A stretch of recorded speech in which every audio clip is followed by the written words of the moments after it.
Mike Owen and Inside Fighting here, and it's always a pleasure to be joined by John Woods, who I imagine is still emotions running high after a fantastic win with Merab Dvalishvili at UFC 311. John, first and foremost, congratulations. How are both yours and Merab's emotions after Saturday night?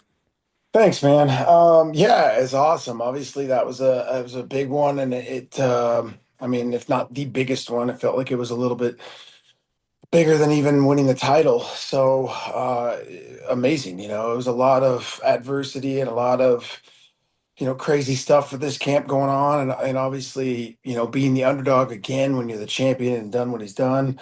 It was a little bit sweeter. So everybody's on the highest of highs right now, and that's kind of the sport. We could be sitting here on the other end of it just as easily, but yeah, we're gonna enjoy this one. Recency bias might play a little part in this next answer, but where do you feel like this ranks in terms of maybe the best, but in another way, your favorite wins of your coaching career? I think this is it. As far as right after that, I think for sure just the magnitude of it, the you know who he fought, the not even just the person, but the name, the family, the lineage, the whole thing. Coaching against guys that are set to be the next coming of Christ when it comes to coaching. Khabib is the undefeated Mm. and all these things. So like all across the board, and it's always fun to be the underdog, even when you shouldn't be, and go out there and just smash somebody and do it in the way that Merab does it. And also too for me for this one, it was a great game plan, and to watch your fighter go out there and be able to execute the game plan, perfectly, like that was something that it just looked like another day in the gym sparring. It really did. It felt like another day in the gym sparring. It's just, the guy just knows what he's doing at this point in time. And so all of it put together, for me, just having a fighter, watching your fighter, level up and learn in such a short period of time. So he did things in this fight that you know he just learned in the last 5 weeks, and the Mm. defenses and the things that we were working on. So overall, man, it is a special one. It definitely is the big one for me. Did, as you visualize the fight and as you prepare for the fight, did Saturday night play out as you expected? And most notably, did the momentum shift around about somewhere on or before the third round? Did that, were you anticipating that to happen in the way in which it did? Yeah, it happened exactly. And when they say like, I'm not a guy that, oh yeah, if something, we plan to knock this guy out in the first round over Mm. this, and I don't take credit for those things, but this played out exactly like it was supposed to play out. And there were things that watching tape and things that like I've said this before, at that level, there's very small holes, there's very small gaps, there's very small things to take advantage of, and sometimes it's layered. You're gonna have to get through a few layers to actually see. Okay, I think there's how we can expose him here. The things I saw, in Sandhagen fight, the things I saw, in his eyes between rounds, were things that I knew that Marab would be able to expose on a greater level as far as the physicality, the mental cardio, the physical cardio. I did plenty of interviews where, I fully acknowledged that one and two might go to Umar, and I even told Marab that through this camp, Mm. knowing Marab too and knowing how he operates in the gym, how he operates in his cage rounds, we were kind of, expecting that. And it's something, like I said, I've gone on record, weeks before this and said, we'll probably, maybe even give up one or two. I don't Mm. care. But by the second round, this man is going to know that he is in a fight that he can't win, and that's going to physically start to break him, mentally start to break him, and it did. Mm. A lot of the emphasis around the analysis, post fight analysis of Merab's fights is, oh, he out cardio people, oh, he had too much gas for other people, oh, he made people tired. And as much as that's obviously correct, given how when you watch Merab fight, I do feel like people maybe underestimate his technical ability at times. So can you just talk about, if first of all, if you agree with that, and secondly, just a little bit about Merab's technical ability in the 25 minutes in the cage. Yeah, and I love it. Let's keep underestimating it. Let's keep underrating it. And I've said this multiple times. People look at Marab and maybe it's not as polished, it's not as clean, it's not as, pretty as some of these other guys do it, but there is a technical aspect, and that was one of the first things that I noticed with him. And as a coach, when you see what the fighter is capable of doing and where their strong suits are, you don't want to go in and change that. He lives and thrives in the chaos. All we've done over the last few years is make him learn how to control the chaos. It's controlled chaos. You get in Mm, there and it's a little Tasmanian devil that's coming at you. We're not shooting shots sometimes. A shot for Merab is just as good as a jab. Like we use those kind of the same way. And he has a skill set that people don't have that you're able to use. And obviously, somebody who doesn't get tired, you're able to even do more things. And, mm, in having a great chin, the knock on him before was, oh, he has no chin. He's chinny, people get hit him. And first off, he's never been knocked out. So I don't know what you're saying. But secondly, it wasn't really ever about his chin as much as it was about footwork, how he uses his feet in the fight, being caught off balance. And you can see over the last few fights, we've really changed that. He's been getting hit by some of the best guys and, barely reacting. And so, we're constantly leveling up, and the technique is it's just different. And to the casual, or to even some of the higher level guys that judge these things, and from the outside, it doesn't look pretty sometimes, but it's a beautiful thing, man. And I'd say the same thing, like Pereira is kind of the same aspect on the completely other of side of the course. spectrum. His striking is ugly sometimes. His striking is, it doesn't look beautiful compared to like Adesanya or some of these guys that have these slick, tricky things. But when you see that man up close and personal, it's different. And like I said, just in the fight, watching it live with Khalil, I had a whole different perspective on, oh my God, because I went into that fight going, it's ugly, but that's his trap. He sets traps. Mm, And going into that fight with Pereira, I was like, when I was done, I was like, man, he does it better than anybody. And mm, that's the same kind of thing that we do with Merab. Is like, go ahead, think it's ugly, think it's not technical, but that's the surprise you're going to get when you get in there with him, and he's going to just, you know, wail on you and gas you. And there's obviously aspects to the game that we want to improve. We do want to get to where, and I truly believe that we're at that level now, that Marab will start getting finishes, start, getting knockouts, getting TKOs, getting submissions. We are at that level. He's at the level of controlling the pace in the fight, and where maybe before he didn't have the skill sets, or the belief in himself to be able to do anything but just spam takedowns and go out there and just push through people. But man, the dude, his skill set, I've seen him day in and day out with the best in the world. In Vegas there's always great people coming mm. through. We have a sick camp. We've got some of the best guys in the mat, these young kids that are just killers. We've got veterans, we've got some of the best grapplers. I've seen him train with everybody, and there is nobody that takes it to Marab. There's people give him hard rounds, obviously, but the dude can hang with anybody, and more than anything else, come fight night, he knows how to show up. He knows how to turn it on. He knows how to get in there, have fun, and do it like I've never seen anybody do it on a fight day. Just wakes up, and when all the bullshit's done, when the weight cut's done, when the interviews are done, he just loves to fight, and he just enjoys it and soaks it in, and then goes in there, and everything that you've shown or taught him, he just does it. We'll be back to the video in just a second, but first, the NFL season is coming to an end. We've got the conference championship games coming up this weekend. Whether or not your team is in the big game does not matter, because Inside Fighting has a way to get you guys closer to all the action. And right now, we've partnered up with our friends over at DraftKings, an official partner of the NFL.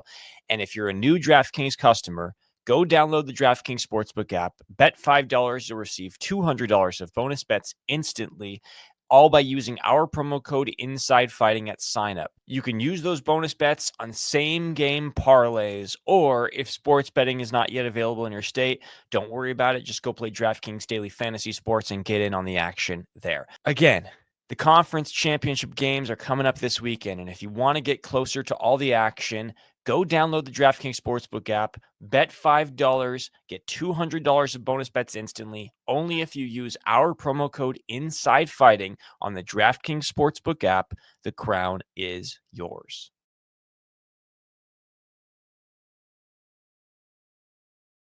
I saw you did another interview where you said that he wasn't able to do anything for a full week throughout the course of this camp, and Merab's been vocal in the post fight about some of the injuries that he had. Was there ever a concern or a consideration to pull Merab out of this fight, or was that not an option? Absolutely. On my end, Mm, on my end, those thoughts were going through my head daily. When you have a guy who what it takes to keep him down when he physically can't walk, coming to the gym, when he threw his back out, like the leg, the leg, he never stopped. He came in even day two, wrapped that thing up and just going. I don't know how he was doing it, still kicking. Like, I'd hear him scream, ah, like, because he'd just forget and kick somebody, and wow. somebody, it would land, and it was like, oh my God, here we go. And then, of course, training through that kind of injury, it got infected, and then, it had to be restitched. It opened up, busted open again. It turned into just, it was a shit show. And then on top of that, throwing his back out, and being down. I've never seen that man not come in and train. It was like 3 or 4 days where he could barely even walk. And it was pretty crazy. So on my end as a coach, I'm always looking as my fighters to their health and their well-being at first, but we knew we knew how this fight went down, how it was booked. Backing out of it would have been really rough on so many different levels. The shit that he would have gotten from, Umar's camp and his fans and those kind of things would have been, Yeah. catastrophic. The UFC wouldn't have been happy, and he basically he took this fight to be a company man, to do a solid on, for the UFC. And me, I know what kind of dog I got in the fight. So I know, I knew we could win this fight, no problem. There was never a doubt in that. But when we're coming up, I'm not gonna lie, like even the day before the fight, looking at his leg, I'm like, oh my God, like, is this smart? Is this, Yeah. the only thing that kept me that kept me in it mentally, of like 100% is how good he looked in sparring. Mm, Through all this shit, he was still wrecking people and just going full bore and doing things that I'd never seen him do. Like I said, this was a violent camp. It was hard on me. I'm coming out of this week and I got bumps sticking out of my collarbone. I don't know where that came from. My ribs hurt. Like it was brutal. Like mm, he was fired up, and when I'm not lying, was doing 10 or 12 hard rounds, hard sparring rounds, and not even breathing heavy. So at the end of the day, it was really about as long as he was mentally ready to go and not worried about these injuries and not worried about, oh, I didn't get this camp. Because that was the biggest thing. Like he's one of those guys that needs to put in the work. He wants to put in the work. mm, He doesn't want short camp. He wants to grind. He wants to feel the pain and the agony that just he wants to go through it. And mm, that's what gets him ready. And so it was the biggest thing was convincing him, like, listen, the goal is to get here, and whether you got here in 10 weeks or you got here in 5 weeks, we're there. And he was there. And so it was just really like, it was tough keeping him convinced. It doesn't matter, dude. You don't need the time. Trust me. You're where you need to be. You're at the level. You're a world champion. You are the champion. You're not the challenger. This guy's got to come bring it to you, and you're going to be just fine. So it did cross my mind quite a bit. But, Marab, again, is a different kind of animal. mm. 100%. You said something the last time we spoke that I saw actually after you said it caught a couple of headlines, which was if Merab wins this fight, he's the greatest bantamweight of all time. I have to be honest, when you actually said that in the moment, it never quite registered. And then when I looked at it, and now with the 5 fight winning streak of Jose Aldo, Peter Yan, Henry Cejudo, Sean O'Malley, and Umar Nurmagomedov, it now starts to click in place. Do you feel like Saturday night solidified Merab as the greatest bantamweight of all time? I think we're well on our way. There's a couple little milestones you have to pass. And when I said that, I got a lot of shit for it. But lo and behold, I mean, every other website, every other thing I see is saying bantamweight GOAT, the Mm, greatest of all time.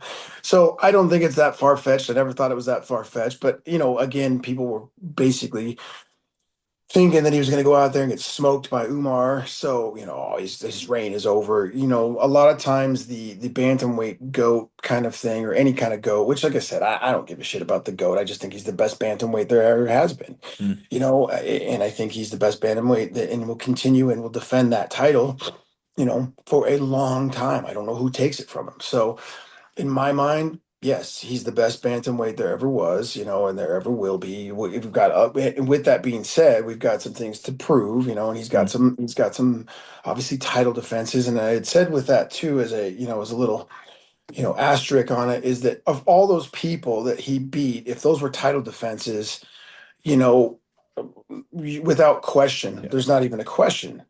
But also too, even though there was no title defense with it, like that is a murderer's row. I don't know. There's very few guys that have fought that level and that talent, in any division. Like all former world champions. You got a couple guys that have fought everybody. You have Dustin Poirier, who's fought everybody. You've got, Mm. at this point in time, Pereira, John Jones. You've got legendary names up there, but he's in that conversation. I think I saw he's pound for pound ranked number 4 or 5 right now Number in the five. I was world. going to ask you about Yeah, that. Yeah. yeah. I mean, so come on, it is what it is. And said, who else? Who's going to beat him? Mm. Is number five fair on the pound for pound rankings, do you think? Yeah, I mean, I think that there's probably a couple people that he could maybe get ahead of, there. But like, I don't know. How do you rank Mm. pound for pound? It's Yeah. such a all these rankings and all these weird things. It is what it is, and I've never honestly looked or even given any kind of quality thought to the pound for pound. It's like basically I would say who's the best, and that's it. Ranking below that, it's kind of like whatever, and so. I think it's pretty awesome that he's in the mix now, and I think he's going to keep rising on that. And I think that you'll see by the end of this year, he might be a slot or two even Mm. higher up. But yeah, it's cool. It's cool for him. I'm glad that people are starting to appreciate and see what this man does and what he's capable of doing. And I honestly can truthfully say I don't think we're even close to seeing the best Merab yet. Not even close. I feel like the last couple of fights have been so interesting in terms of narrative going in. I mean, we have the Sphere show, and we have, I think I can say, the UFC's next hope for Conor McGregor and Sean, or a superstar in terms of Sean O'Malley. And Merab was quite clearly the B-side. We then go into Merab's first title defense, and everybody's saying Merab is going to get beaten. And the new wave of the Khabib Nurmagomedov Abdulmanap dynasty is going to begin, and Merab defeats Umar again as the B-side. When, and then I use that as a boxing term, but I feel like it's relevant. Having said that, and given what the last couple, what's been Merab has been able to do in the last couple of fights, do you now feel like he is now the A side in terms of going into these fights in the bantamweight division? I mean, how in the hell would it possibly not be? Like, Mm. the next 3 or 4 guys we're gonna fight are all guys we've already beat. So there's no way that, like, I mean, unless, listen, I wouldn't, it wouldn't shock me. It would not shock me if the hype train gets behind O'Malley again and we go and we fight him again, and his fans, his people, the betters, the odds, all that shit, maybe it wouldn't surprise Mm. me that because the UFC obviously O'Malley's a star, Yeah. and they obviously they know their business very well and they want stars, but they need to realize too that, like, I think, and I'm not going to say I know, but I think they might finally get behind Marab and give him the push that he deserves. And I think it's my job to make sure that we're doing the things that we need to do. I think we're only like 1 or 2 finishes away from getting that, oh my God, this guy is what he is, Mm. getting the push that he deserves. And it was very much the same Khabib factor. Like Marab's got the Khabib factor, but Marab has more personality. Marab has more likability. He's the best guy off the mats, man. He's a lovable, funny Mm. dude. But if you go back to like Khabib, the UFC did not like Khabib in the beginning. They were Yeah. not like fans of him. Nobody was. The guy Mm. was, what you would want to say was boring. Mm. But again, he kept winning, winning, winning, winning, winning, winning, winning, and then winning, started finishing people. And then a couple big fights, a couple little things happen, and boom, he got the push. And then the UFC realized, oh shit, there's a huge community behind him. And, this guy's really, really good, Mm, and so it doesn't matter the fighting style. And then people were literally watching Khabib to see if he could lose, if somebody could beat him, like the same thing with Mayweather, yeah. half the people that watch Mayweather fights hate him and just want him to see him lose, Mm, But guess what? They're paying to watch. They're watching. So it doesn't matter. So the same thing kind of happened with Khabib, and I believe that, now is the time to get behind Merab. Now is the time to make that push and just realize that if you don't, he's just going to keep beating all the guys that you hype up and put him in front of you, and it's not going to, go well. So I think it's time. It's machine time, for sure.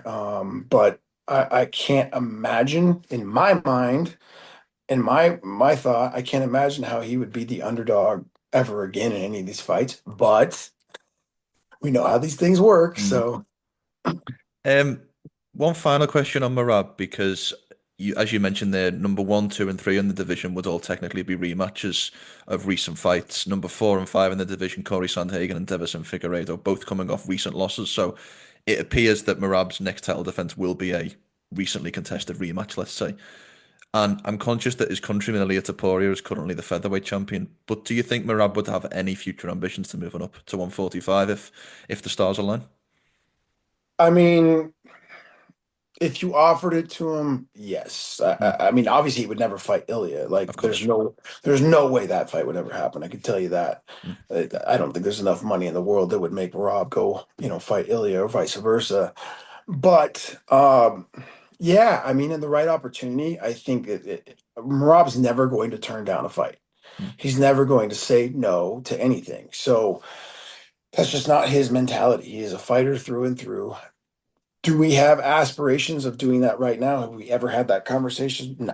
No. Like, it's not something mm, on the on the horizon where we're going. Oh, I can't wait. We're going to be double champ. Now mm, we get in 3 or 4 more title defenses, then everybody always starts thinking that. Well, maybe I should test myself. But Marab is not a big guy. mm, He's not a big in stature. He's thick and dense, but some of those 45ers are monsters. So mm. I don't think we, would rush to jump up there and fight these guys, but I guarantee you that Marab would not say no if it was offered to him. Yeah, that doesn't surprise me. Last question before I let you go, John. Thank you so much for your time. I wanted to just go quickly on a different subject because I did see your Instagram post yesterday. Is Donald Cowboy Cerrone coming out of retirement? Is it confirmed? Yeah, I think so. It sure looks like it. I mean, he's entered the UFC testing pool. We've been talking for the last couple months. So yeah, I would be able to confidently say, yes, I think he's gonna fight again.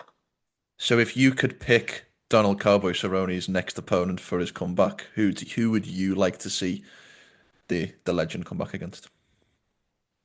Man, I asked him about this, and he's like, "I don't know. You figure it out." And I'm like, so I gotta go. I gotta go. There's some names that are being thrown around, and obviously, it's not my position to go Of and course. talk about that yet. But there's a couple interesting fights. He named a couple names that I think actually could make sense. That are pretty big names.